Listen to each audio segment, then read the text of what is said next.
So let's talk about whether or not to join a team or whether to stay solo. Yep. So Brad, hit on some of the high points of running solo. There aren't any. Okay.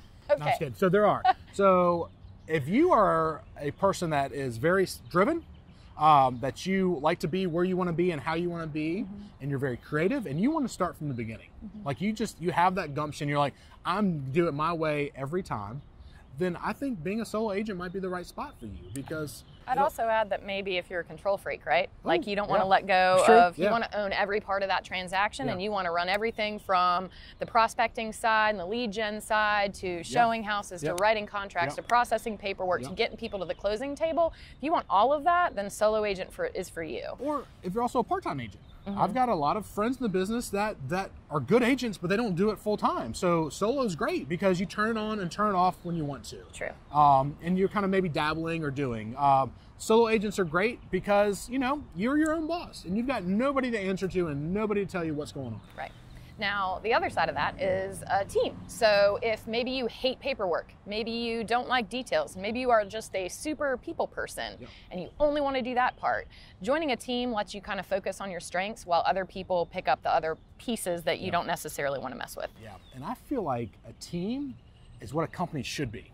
So we talked about companies before, and I'm not knocking them, but they're a higher approach where they just get agents in, give you a binder, good luck, get selling, we're gonna take our part when you bring it back. But teams kind of fill in that gap, where if you're starting out, I think teams are relevant because they usually have lead generation sources, they usually have their own way of doing things, and the support already built in that you're not gonna get as a solo agent.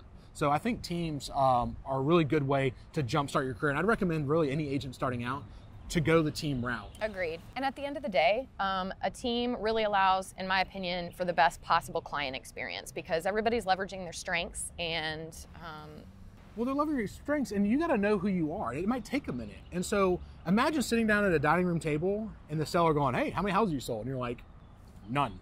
Or you sit down at a dining room table with me or Courtney and the client and they go, how many houses you sold? And you go, a couple thousand. They don't ask any more questions. And I think this not being on team has led people to that not being in the business longer than 2 years because they try and they've got no way and resiliency to get back up. And so companies or teams, which might cost a little more, give you some business, train you through it, or invested in your thing. So again, much like we talk about in our video about how to choose the brokerage that's right for you, at the end of the day, your second choice is going to be whether you want to run solo or whether you want to join a team. And that is going to be a gut check. What feels right to you. And again, I think we would probably both agree that if you're on the newer side of things, if you're brand new to this career, or if you're a year or two in and you really just feel like you haven't hit your stride, joining a team might be a really good thing for you to consider. Absolutely.